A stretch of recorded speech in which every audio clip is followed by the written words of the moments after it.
Iglesia Soldados de Jesucristo presenta Caminando a la Excelencia, vidas transformadas por el poder de la palabra. Bienvenidos. Así que le damos la bienvenida a aquellas personas que en este momento nos sintonizan en nuestro canal de televisión. Bienvenidos allá en sus hogares, los que estamos en este lugar, pero en especial al Espíritu Santo. Démosle ese fuerte aplauso de bienvenida.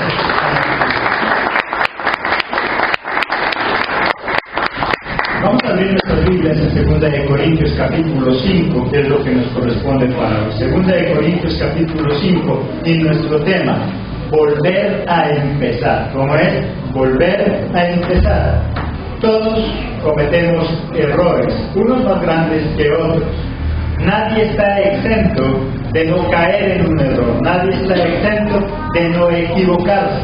Mientras estemos aquí en este mundo, en esta tierra, cada vez que intentemos hacer algo nuevo, lo primero que nos vamos a exponer es a equivocarnos, a cometer algún error.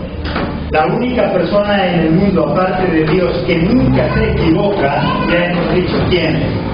Es aquella persona que nunca hace nada. Si no hace nada, ¿en qué se va a equivocar?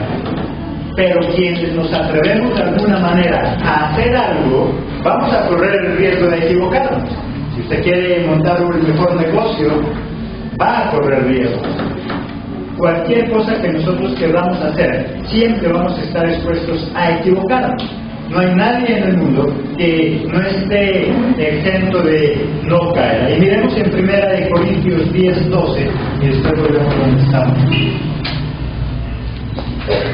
1 Corintios 10:12. Así que el que piensa estar firme, mire que no caiga. El que piense que está de pie, el que piense que está firme, ¿qué es lo que dice la Escritura? Cuídese de no caer. Todo aquel que creemos que hemos conseguido algo, debemos cuidarnos de no caer. El problema no está en cuántas veces hemos caído, el problema no está en si hemos caído o no hemos caído. El punto exacto está en cuántas veces estamos dispuestos a levantarnos y volver a comenzar, y volver a intentarlo otra vez. Proverbios 24:16.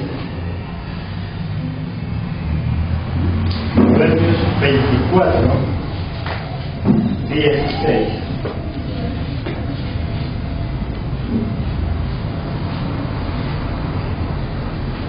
Porque 7 veces cae el justo y vuelve a levantarse, mas los impíos caerán en el mal.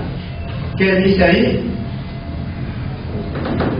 ¿Cuántas veces? 7. Porque 7 veces cae el justo, pero vuelve a levantarse. No importa cuántas veces nosotros caigamos cuando queremos intentar algo, lo importante es cuántas veces estamos dispuestos a levantarnos. Hay gente que dice que nunca ha fracasado, nunca se ha equivocado, nunca ha caído, pero el día en que llega a caer, así sea una sola vez, nunca más se vuelve a levantar. Ahora, eso no quiere decir entonces que tenemos que resignarnos a vivir siempre caídos. Hay gente que se acostumbra a estar caído. Hay gente que ya ha hecho una costumbre de estarse cayendo constantemente. Lo ideal sería nunca caer. Lo ideal sería nunca equivocarnos. Pero si llegamos a equivocarnos, pero si llegamos a caer, lo importante es cuán dispuestos estamos a levantarnos, corregir y volver a comenzar. Hemos dicho algo siempre. Quienes han inventado todas estas cosas modernas que hoy podemos disfrutar, es gracias a que ellos nunca se rindieron. Fallaron 1, 2, 1000 veces, pero 1000 veces volvieron a intentarlo otra vez. Es necesario volver a empezar. Esta es la esperanza que tenemos con Jesucristo. Que cuando llegamos a Él, llegamos de una vida llena de fracasos, de una vida llena de frustraciones, pero Jesucristo nos promete una nueva vida con Él. Ahí ya en 2 Corintios capítulo 5, versículo 17. 5:17. De modo que si alguno está en Cristo, nueva criatura es. Las cosas viejas pasaron, y aquí todas son hechas, ¿qué dice? Nuevas. La bendición, la ventaja, la esperanza que tenemos con Jesucristo es que cuando nosotros llegamos a sus pies, cuando nosotros recibimos a Cristo, Él nos garantiza una vida nueva. No importa de qué vida nosotros venimos, que por lo general la mayoría de nosotros cuando venimos a los pies de Cristo, venimos de una vida frustrada, venimos de una vida de errores, venimos de una vida donde pensábamos que no es posible y que todo ya estaba perdido. Venimos de una vida donde muchos nos ofenden, nos humillan, nos minimizan, nos hacen sentir lo peor. Pero Cristo, ¿qué nos dice? Ya conmigo todas las cosas son ¿qué? Nuevas. Y tenemos la oportunidad de volver a empezar. ¿Qué cosas ha hecho usted? ¿Qué cosas he hecho yo? ¿En qué cosas nos hemos equivocado? De seguro que usted y yo en muchas cosas nos hemos equivocado. Muchos errores hemos hecho. Pero tenemos la oportunidad de volver a empezar. Volver a empezar. Nunca es tarde para volver a empezar. No es cuestión de edad, es cuestión de querer empezar. Hay gente que considera que ya está muy viejo. No es cuestión de edad, es cuestión de querer hacerlo. Caleb, ¿cuántos años tenía cuando quería seguir luchando? 85, pero se sentía de 45. Se creía con fuerza, se sentía con fuerza, quería empezar de nuevo. No es cuántos años tienes, es cuántas ganas tienes de volver a empezar, de volver a intentarlo, de decir me equivoqué, fallé, pero vuelvo a empezar, pero puedo comenzar otra vez. ¿Qué se necesita para ser nuevo? ¿O qué necesitamos para empezar de nuevo? Vamos a mirar 9 puntos importantes. Primero, creer que solo Jesucristo lo puede hacer. En nuestras fuerzas es imposible. Ahí en el versículo 18, la primera parte del capítulo 5. Y todo esto proviene de ¿quién? De Dios. Y todo esto proviene de Dios. Nos está hablando de que con Cristo podemos tener una nueva vida, podemos comenzar de nuevo, podemos empezar de nuevo, pero que dice, todo esto proviene de Cristo. Todo esto proviene de Dios, solamente con Él. Cuando nosotros en nuestras fuerzas tratamos de remediar nuestros errores, muchas veces los hacemos más grandes. Cuando nosotros en nuestras fuerzas queremos luchar por mejorar, muchas veces terminamos empeorando las cosas. Pero cuando viene Cristo a nuestra vida, entonces nosotros tenemos otra perspectiva de los problemas. Los podemos ver desde otro punto de vista y podemos empezar de nuevo. Sin Jesucristo por lo general siempre decimos que no podemos, que ya es lo último, que eso ya no nos levanta nada. Pero Jesucristo dice, no importa cuántas veces te hayas equivocado, lo importante es que yo me levante con la firme intención de no volver a cometer ese mismo error. De arrepentirme de corazón y corregir. No es solamente levantarme, es levantarme y corregir para poder avanzar, para poder seguir adelante. Primero, ¿qué necesito? Creer que solo Cristo puede ayudarme. En mis fuerzas, muchas veces nosotros mejoramos unos cuantos días y después volvemos otra vez al error. ¿Cuántas veces cuando estábamos allá en ese mundo de alcohol, de droga, de prostitución, hicimos nuestra mejor intención? Nos decían que necesitábamos era fuerza de voluntad, lo intentamos, pero volvíamos a caer. Y solamente Cristo, cuando llegó a nuestra vida, Él transformó de manera verdadera. Y no era en nuestras fuerzas. Y luchamos en nuestras fuerzas, y lo intentamos 1000 veces, pero nunca fue posible. Y vino Él y nos transformó. Segundo, reconciliarnos con Dios, volver en amistad, reconocer mis errores. Ahí en el mismo 18, pero la parte siguiente, ¿qué dice ahí? Quien nos reconcilió consigo mismo por Cristo. ¿Qué dice ahí? Y nos reconcilió. ¿Qué es reconciliar? Es volver en amistad. Cuando usted y yo discutimos con alguien, cuando peleamos con nuestra esposa, ¿qué es lo que necesitamos? Reconciliarnos. Si quiere reconciliarse, volver en amistad con esa persona. Si yo quiero tener una nueva vida, necesito reconciliarme primero ¿con quién? Con Dios. Si yo me reconcilio con Dios, entonces voy a tener una perfecta relación con Él y voy a tener una nueva vida.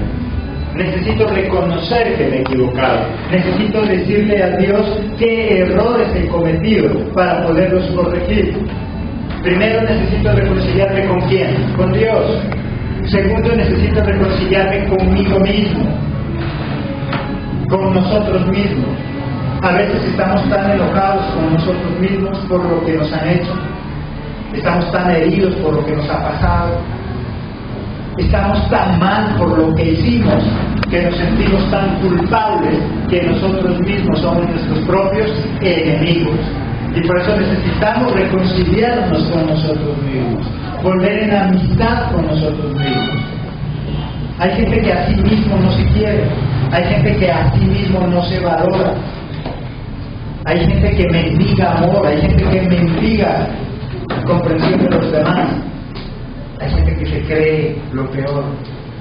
Es necesario aprender a reconciliarnos con nosotros mismos. ¿Qué dice? Que Cristo nos reconcilió, que Jehová nos reconcilió. ¿En quién? En Cristo. Para darnos una nueva vida. Mire que Él dice que todo aquel que está en Cristo es nueva criatura, pero para eso primero era necesario creer que solo Cristo puede transformar mi vida.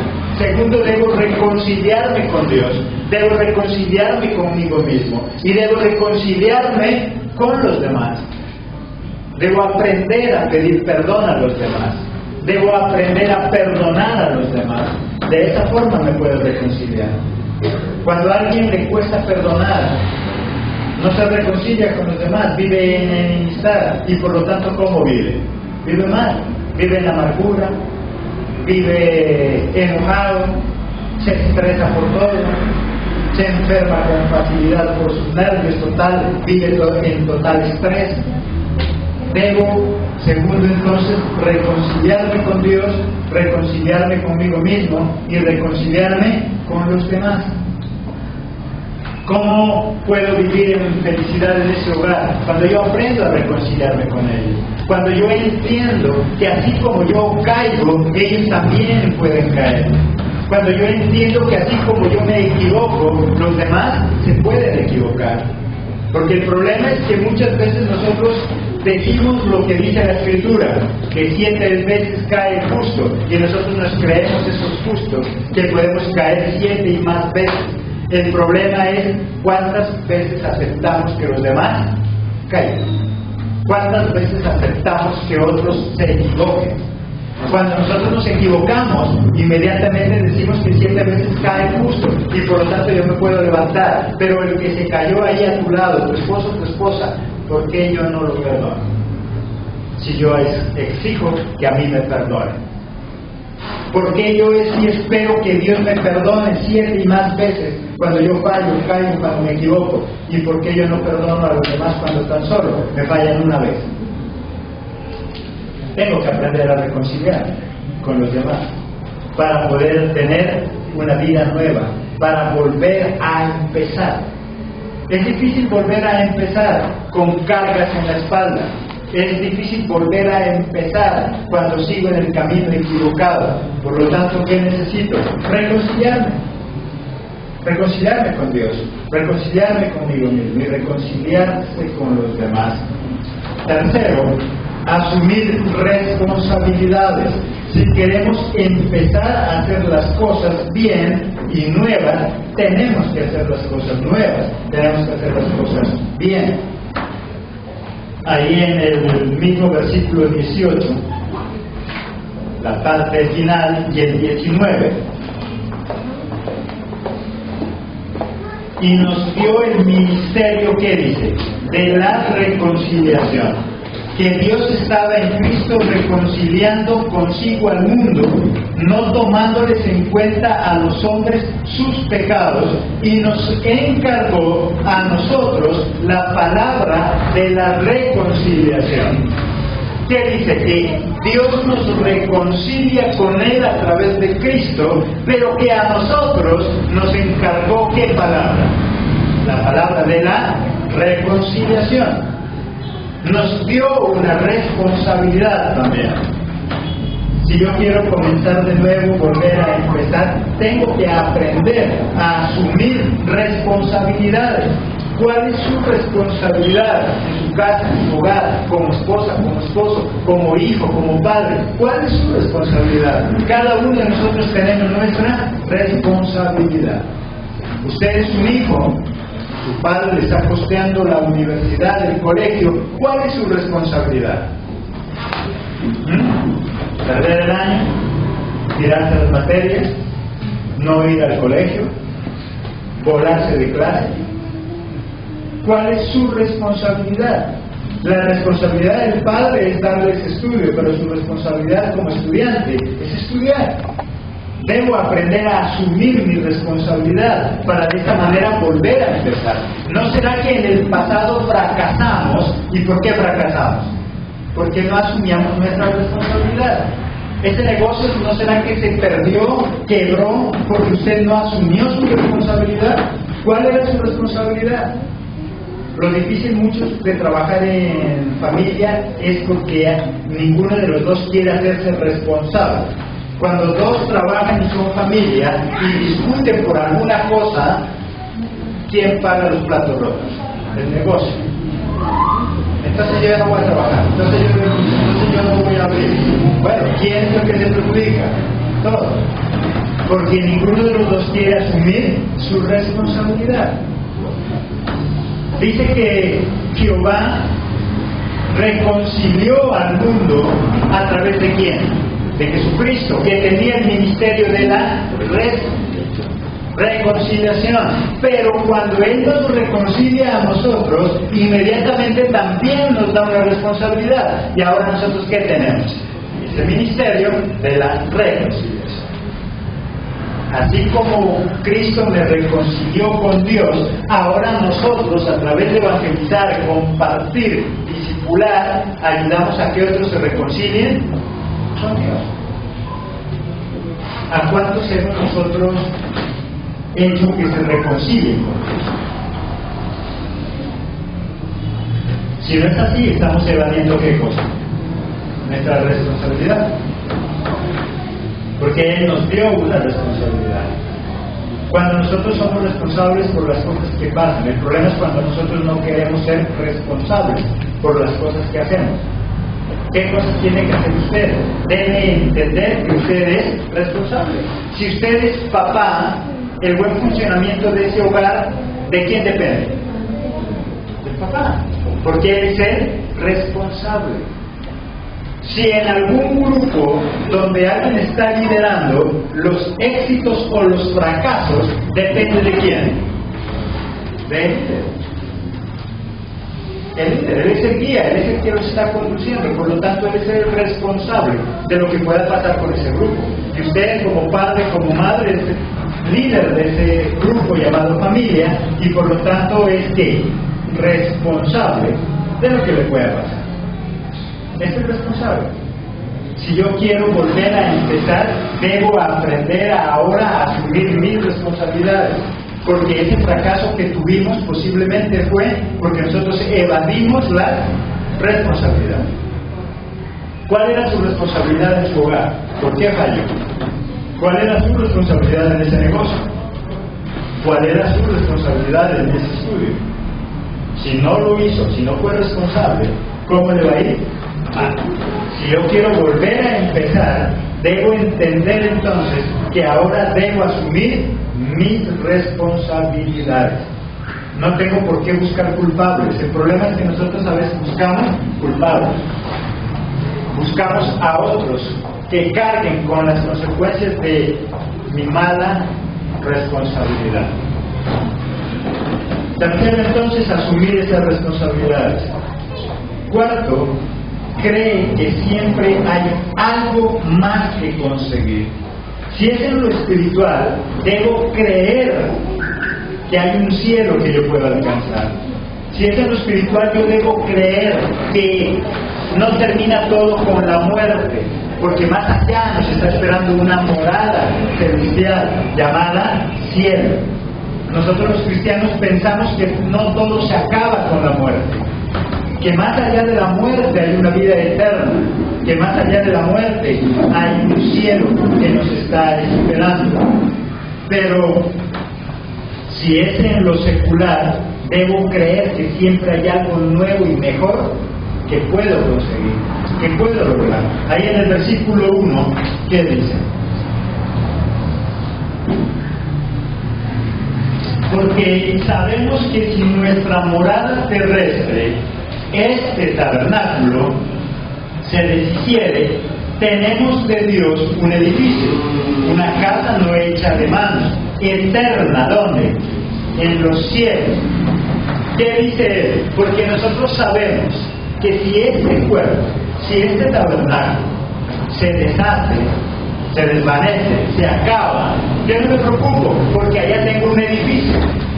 Si esta casa se acaba, yo tengo un edificio que me está esperando. Pablo siempre consideraba que había algo mejor que alcanzar.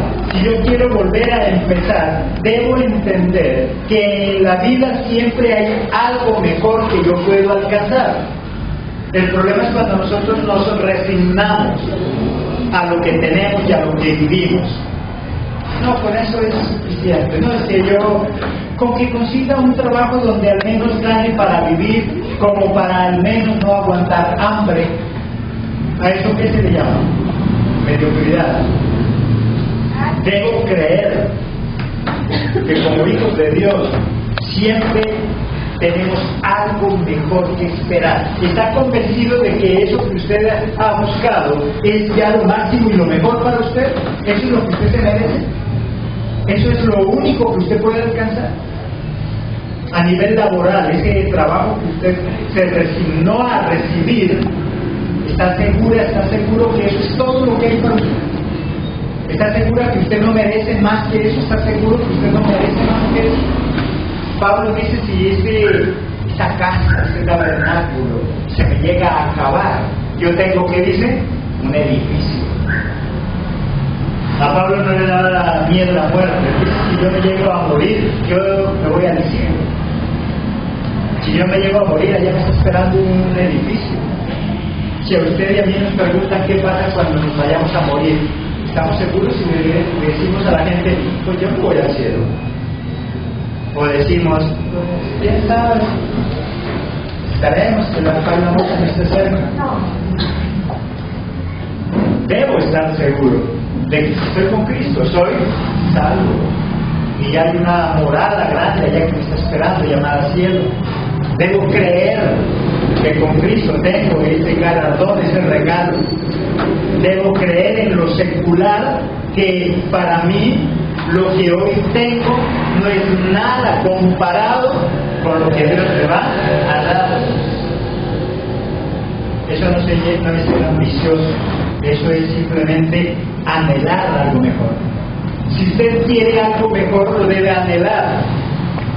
Hay gente que no anhela. Hay gente que dice, no, la plata es del diablo. Bueno, y si usted cree que la plata es del diablo, ¿cuándo cree que usted va a salir de la pobreza? Nunca. La plata no es malo, el amor excesivo al dinero es lo que es malo. Esa ambición desmedida al dinero es malo. Pero no es malo el dinero, que va dice que es el dueño de qué? Del oro y de la plata. Si es el dueño del oro y de la plata y eso es malo, entonces está fregado. No es malo eso. El problema es que muchas veces nosotros en esa falsa espiritualidad ya lo anhelamos según nosotros, porque somos muy espirituales. No, yo ya no necesito dinero. Con que Dios me dé como para pasarla. No, es que Dios no quiere darle como para pasarnos el mucho de vida. Dios quiere darnos ¿qué? Lo mejor. Debo anhelar lo mejor, sin despreciar lo que tengo hoy. Porque muchas personas viven mal porque anhelan algo mejor, pero desprecian lo que tienen actualmente. Ame lo que tiene ahora y luche por algo mejor. Ame ese trabajo humilde que tiene ahora, hágalo lo mejor, mientras lucha por conseguir algo mejor. Lo que sea. si es lustrabotas, hágalo bien, hágalo excelente, buscando mejorar, buscando algo mejor. Pero ame lo que tiene y sea agradecido por lo que tiene. Y entonces va a llegarle algo mejor. Si amo lo poco, Dios me va a poner en lo mucho también. Ser fiel es eso, amar. Ama lo que está haciendo. Por lo tanto, cuarto, ¿cuál es? Crea que siempre hay algo mejor por conseguir. Que lo que tengo hoy no es ya lo definitivo. Dios me tiene algo mejor. Y no solamente a nivel económico. Si usted hoy se cree un buen esposo, una buena esposa, prepárese porque mañana tiene que ser mejor. Tiene que ser mejor. Tengo que buscar ser mejor. No solamente el dinero. Muchas veces nosotros hablamos solo de dinero. No. Dios quiere que tengamos lo mejor, no solamente a nivel material, sino a nivel emocional. Usted y yo seamos los mejores esposos, la mejor esposa, el mejor hijo, el mejor padre. Si hoy usted se considera un buen estudiante, luche para ser mejor, excelente. Como hijos de Dios, no podemos resignarnos a creer que ya lo tenemos todo. Siempre hay algo que nos falta, y eso que nos falta será mucho mejor. Si a mí se me acaba este cuerpo llamada casa, tabernáculo, ¿qué dice Pablo? Pues allá me espera un edificio. Y mire la proporción: tabernáculo, una casa y un edificio. Está hablando de algo muchas veces más grande que eso primero. ¿Qué espera usted de la vida? ¿Usted cree que lo que tiene ya es lo suficiente, ya no da más? Debo creer que después de lo que hoy tengo, mañana recibiré algo mejor. Algo mejor. Muchos, por la condición en la que nos podemos encontrar de enfermedad, de conocimiento intelectual o de cualquier otra cosa, creemos que ya no merecemos más de lo que tenemos. Y Jesucristo lo que nos está diciendo esta tarde es: tú mereces más de lo que tienes. No quiero que seas un malagradecido y desprecies lo que tienes, no. Ama más lo que tienes, pero pensando que eso que tienes se va a mejorar, que eso que tienes va a ser excelente. De esta forma yo puedo empezar de nuevo. Empieza de nuevo, nunca es tarde. Quinto, anhelar con todo nuestro corazón. Ahí en el versículo 2, ¿qué dice? Y por eso también gemimos, como dice, deseando ser revestidos de aquella nueva habitación celestial. Y por eso nosotros, ¿qué dice? Gemimos, anhelamos. ¿Cómo dice que él anhelaba? Gimiendo, con algo de corazón. Debo anhelar. Si usted no anhela, ¿cómo va a conseguirlo? Si usted está satisfecho con lo que tiene y no anhela algo mejor, ¿cómo va a conseguirlo? Si usted está satisfecho con esa nota de 3 que saca en la universidad o en el colegio, ¿cómo va a ser el número 1 en el curso? Difícil. Debe anhelarlo. Si usted dice: no, yo con esto estoy bien, con que no pierda la materia suficiente, ¿va a conseguir algo mejor? No, debe anhelarlo. Gemimos, dice él, anhelando esta nueva habitación para nosotros. Anhelamos. Si yo puedo conseguir algo, debo anhelarlo. ¿Qué cosas anhela? Y mire que los anhelos de Pablo eran muy grandes. Si se me acaba esta casa, Dios tiene para mí, ¿qué dice? Un edificio. Mire la proporción de anhelos y sueños de él. De una casa a un edificio. Cuando nosotros le pedimos a Dios una casa física, ¿qué le decimos? Señor, aunque sea un ranchito, con que tengamos donde meter la cabeza, aunque sea un ranchito. Eso es anhelar. Debo anhelar algo mejor. Debo anhelar lo mejor. Pero para eso tengo que esforzarme, tengo que trabajar. Pero tengo que anhelar lo mejor. Señor, con tal de no quedarme solo, mándame aunque sea aquí. lo que sea. Se queda ahí con lo que sea. Señor, lo primero que pase, entonces no quedarse. Debe anhelar. Si usted es una niña que quiere ya casarse, haga un prototipo de lo que usted quiere. Miren cómo quiere que usted que sea su esposo, cómo quiere usted que sea su esposa, qué características, cómo se lo imagina. Pues Señor, con esa escasez lo que caiga.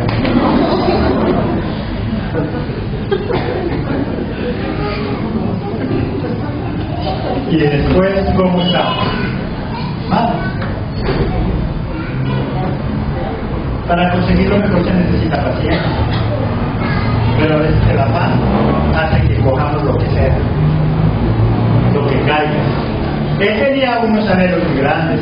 Si este cuerpo, este tabernáculo se llega a destruir, para mí Dios tiene un edificio. Tengo un edificio.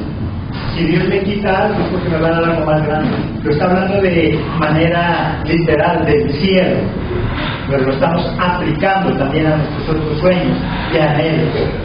Sabemos nosotros como cristianos que con la muerte no termina todo, porque nos espera una vida eterna allá en el cielo. Y esa es nuestra esperanza, que si este cuerpo se envejece y se acaba, Dios tiene para nosotros algo mejor. Tiene algo mejor. No nos da miedo de bien que tengamos que partir de esta tierra, por tanto nos espera Dios algo mejor. Que es esa salvación, que es esa vida eterna, que es esa vida ya en los cielos. Y por eso es que nos esforzamos por ser agradables a Dios. Quinto, entonces, anhelar con todo el corazón. Eso que usted quiere lo va a conseguir siempre y cuando lo anhele con el corazón. Sexto, después de anhelarlo, esforzándonos por ahora hacer las cosas bien. Si antes hice las cosas mal y por eso fracasé, hoy que voy a volver a empezar, tengo que esforzarme por hacer las cosas bien. Hacerlas de la mejor manera. Versículos 8 y 9.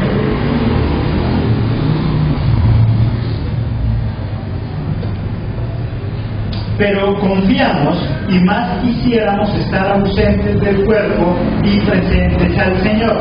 Por tanto, procuramos también, o ausentes o presentes, ¿qué dice?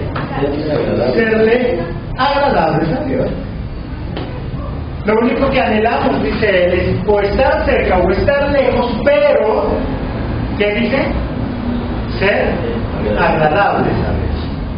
Hacer las cosas conforme a Dios le agrada. No importa cuándo Cristo venga por nosotros, no importa cuándo es que nos vamos a ir. Lo importante es que mientras estemos aquí en esta tierra, hagamos las cosas como dice Él.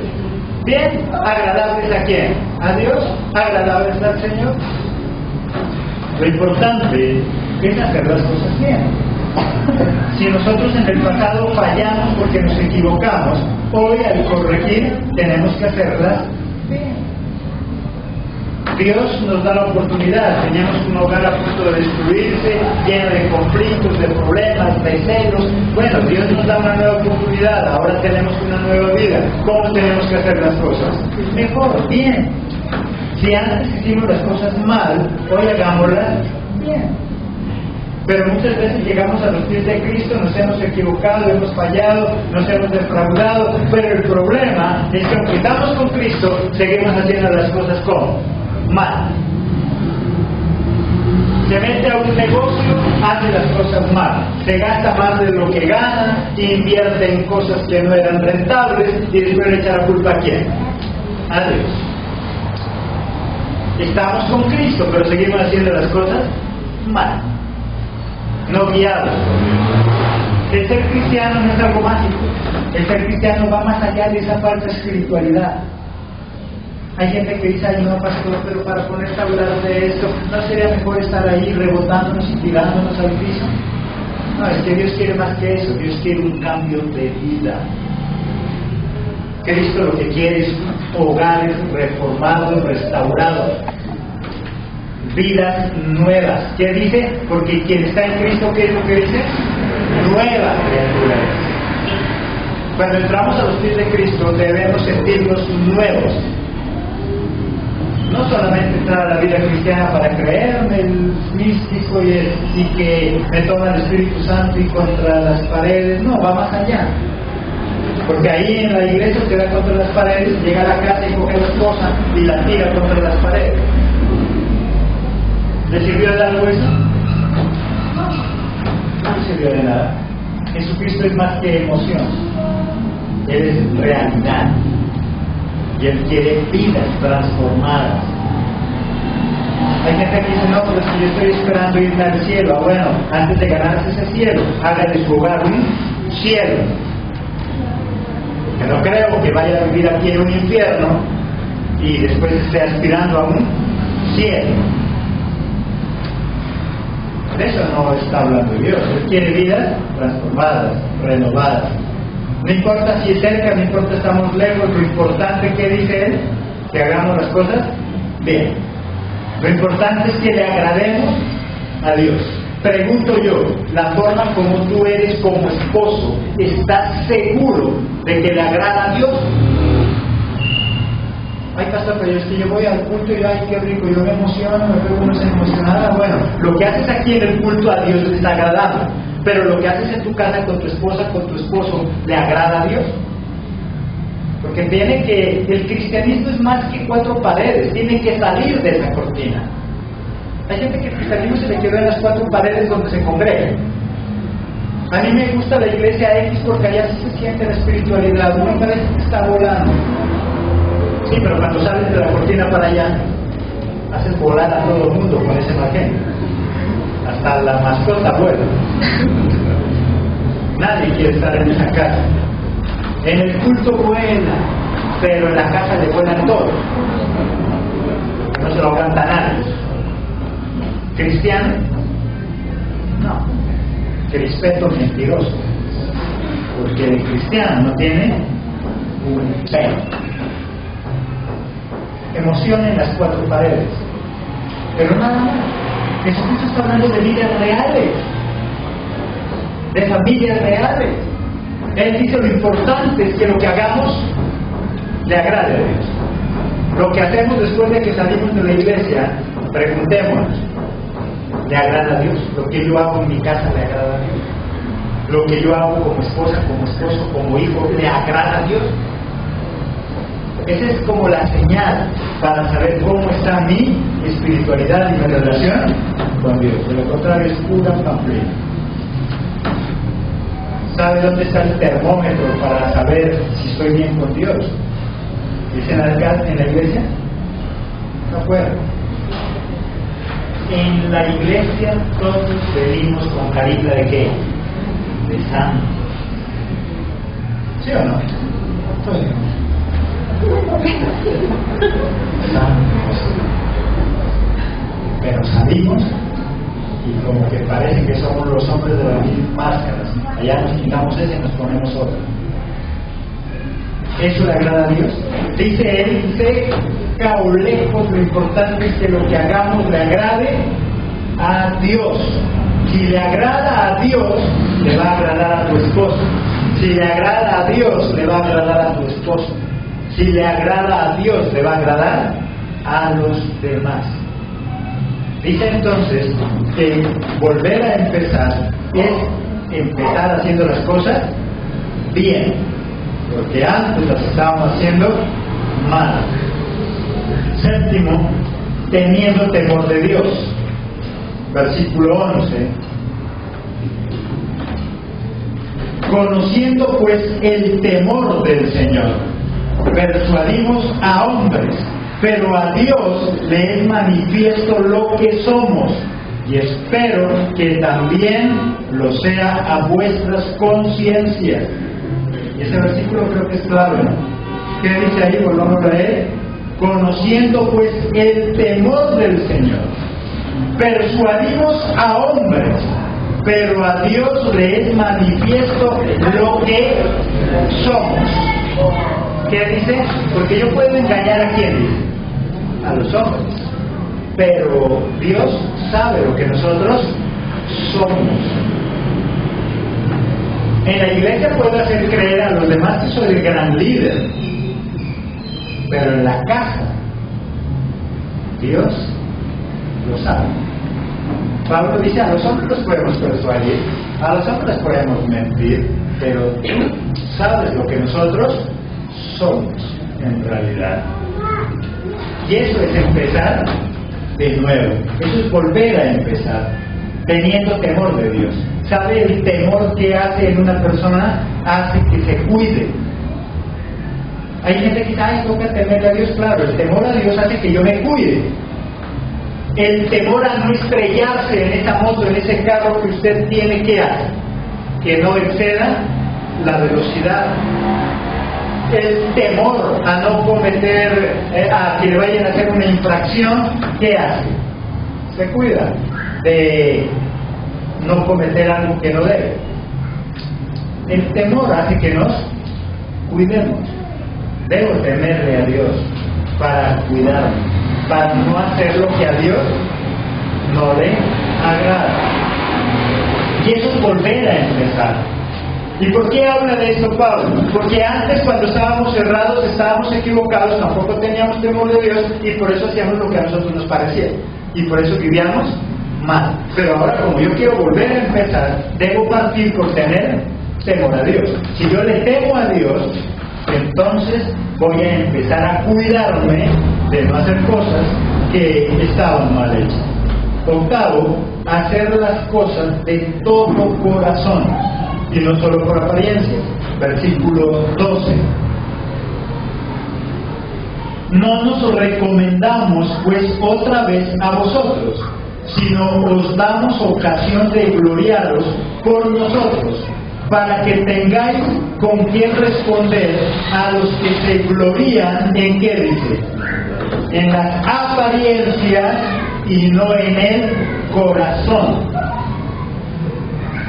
Hacer las cosas de qué entonces? De todo corazón. Porque hay gente, dice Pablo, que solamente hacen las cosas ¿por qué? Por apariencias. Pero la verdad es que eso no existe en su corazón. Debo hacer las cosas de todo corazón. Debo hacer las cosas bien, no solo para que me vean, sino porque debo hacerlas bien. El mal empleado es juicioso cuando nosotros, de aquí en adelante, a nadie conocemos según la carne. Y aún si a Cristo conocimos según la carne, ya no lo conocemos así. Porque ahora nosotros ya no conocemos a alguien según la carne, según lo que era. Ahora lo conocemos según lo que es. Porque es más, dice, si alguna vez a Cristo lo conocimos en la carne, ahora así ya no lo conocemos. Porque ahora a Cristo lo conocemos en la carne. No. Los discípulos en alguna ocasión lo conocieron en la carne, mas dice él, si en alguna ocasión lo conocimos en la carne, ahora ya no. Ese era el pasado, ese era el tiempo de Jesús aquí en la tierra. Ahora ya no. Y nosotros también tenemos nuestro pasado. Y ahora Cristo ya no nos conoce según la carne, sino según lo que somos ahora. Pero a veces nosotros seguimos viviendo atados al pasado. El pasado debe servirnos para mejorar el presente. Si ese pasado no nos sirve para mejorar nuestro presente, es mejor desecharlo. Es mejor echarlo afuera. Si ese pasado al cual tú vives atado, sea bueno o malo, hay gente que vive atada a un pasado muy bueno. Es que yo me acuerdo cuando con un beso comíamos bombón y pan y leche. Bueno, ese era el pasado, ahora ya no. Ahora tiene que luchar por algo mejor. El pasado tal vez era bueno, pero nadie vive del pasado. Ahora debo vivir del presente. Si ese pasado te sirve para mejorar el presente, entonces tráelo. De lo contrario, mejor desechémoslo. El pasado sea bueno o no, si no nos sirve lo debo desechar. El empezar de nuevo es una oportunidad que Dios quiere darnos, pero que nosotros debemos aprovechar. De ti depende si te levantas, y no importa cuántas veces hayas tropezado, si estás dispuesto a levantar. hay que utilizar ese pasado solo cuando mejora mi presente. De lo contrario, mejor lo echamos a un lado. Vuelve a empezar, nunca es tarde. Con Cristo nunca es tarde. Siempre podemos tener la oportunidad de volver a empezar. Amén. Amén. La gloria. Iglesia Soldados de Jesucristo presentó Caminando a la Excelencia. Vidas transformadas por el poder de la palabra. Míranos todos los jueves a las 6 de la tarde y todos los domingos a las 9 de la mañana y 11 de la mañana. Te esperamos.